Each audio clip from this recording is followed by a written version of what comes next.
লাউয়ের আগা খাইলাম, ডুগাও খাইলাম।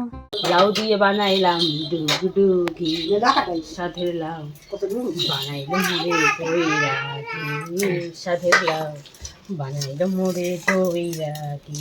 এই দেখো সাধের লাউ বানাইলো মোরে বৈরাগী, সাধের লাউ। নমস্কার বন্ধুরা, আজকে একটি নতুন রেসিপি আপনাদের করে দেখাবো। আজকে বানাবো লাউ দিয়ে, লাউয়ের ডগা ও পাতা আলাদা করে কীভাবে রান্না করবেন সেটা আপনাদেরকে আজকে এই রেসিপির মাধ্যমে দেখাবো। এই যে দেখতে পাচ্ছ লাউয়ের ডগাগুলো এইভাবে আমরা কেটে নিচ্ছি টুকরো টুকরো করে। পাতাটাকে ভালোভাবে ধুয়ে নেবেন, উল্টে পাল্টে ধুয়ে নেবেন, কারণ পাতাতে অনেক নোংরা থাকে, সেই জন্য এগুলোকে ভালো করে একটু ধুতে হবে, অনেক কয়বার করে ধুতে হবে। আমরা দেখুন ধুয়ে নিচ্ছি ভালো করে। তো আমাদের ধোয়া হয়ে গেছে, এবার লাউয়ের ডগাগুলো ধুয়ে নিচ্ছে। দেখতে পাচ্ছ কড়াইতে তেল দিয়ে দিলাম।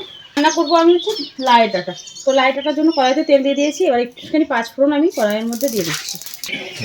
এবার এই যে লাই ডাঁটাগুলো দেখো আলু দিয়ে দিয়েছি কিছুয়ের ভেতরে দিয়ে, এবার এইগুলোকে আমি কড়াইয়ের ভেতরে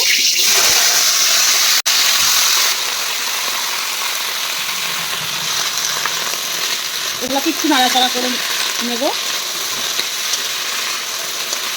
একটা পরিষ্কার করে ধুয়ে নিয়ে আসলাম। এই যে এরকম করে ধোবেন, ধুয়ে রান্না করবেন। খুলে নিয়ে এই যে একটু নেড়ে চেড়ে এবার আমরা এর ভিতরে লবণ আর হলুদ দিয়ে দেব। মতো লবণ, পরিমাণ মতো হলুদ একটু নেড়ে দেবো, দিয়ে আবার ঢেকে দেবো। এই যে আবার আমরা ঢেকে দিচ্ছি।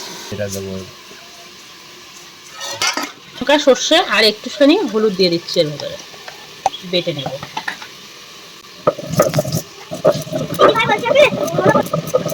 আমার সর্ষে বাটা কমপ্লিট হয়ে গেছে, দেখতে পারবো। এই সর্ষেটাকে বেটে আমি গুছিয়ে রেখে দিচ্ছি। আমি ঢাকনাটাকে তুলে দিচ্ছি, কারণ অনেকটাই লাকড়ি হয়ে গেছে। দেখতে পাচ্ছি একটু ভাজা ভাজা হয়ে গেছে, এদিকে একটু গলা গলাও হয়ে গেছে। এদিকে আমি শাকগুলোকে কুচিয়ে নিচ্ছি। এই যে এভাবে একটু কুচি করবো।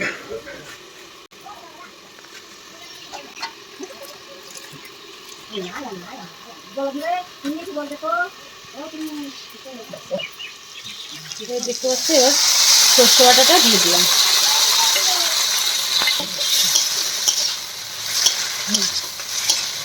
বাটাটা দিয়ে এই যে নেড়ে চেড়ে নিলাম। এবার আমরা একটুখানি 2-1 সেকেন্ড পর নামাবো।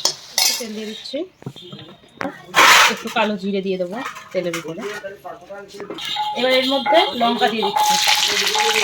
এবার এই যে লাউ পাতা দেখতে পাচ্ছ, লাউ পাতার শাকগুলো এবার আমি কড়াইতে দিয়ে দিচ্ছি।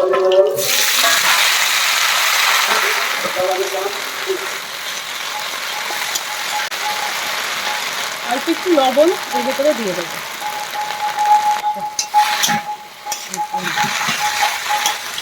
এবার এটাকে আমরা ভালো করে ভেজে নেব। শাকটা এইভাবে ভেজে নেবেন। ভিডিওটা শর্টের জন্য আমরা অতটা দেখালাম না, তবে এইভাবে শাকটাকে ভেজে নিয়ে এবার আমরা এটাকে তুলে নিচ্ছি। শাকটা আপনারা চাইলে এরকমও খেতে পারেন, কিন্তু আমি একটু স্পেশালি বাটবো, এটা টেস্টি আরো সুন্দর লাগবে বলে। দেখতে পাচ্ছ পাটায় ফেলে দিচ্ছি, হালকা করে বেটে নেব।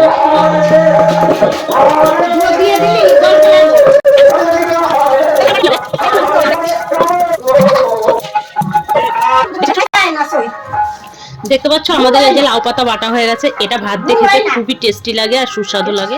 আমার চ্যানেলটিতে যদি আপনি নতুন হয়ে থাকেন, যদি এখনো ফলো না করে থাকেন, অবশ্যই ফলো করে দেবেন। নমস্কার, ধন্যবাদ সবাইকে। যারা রূপালী কিচেন অ্যান্ড ব্লগ নামে যে চ্যানেলটি আছে আমার, সেই চ্যানেলটিতে যদি কেউ নতুন হয়ে থাকে অবশ্যই সাবস্ক্রাইব, যদি না করে থাকেন অবশ্যই সাবস্ক্রাইব করে দেবেন।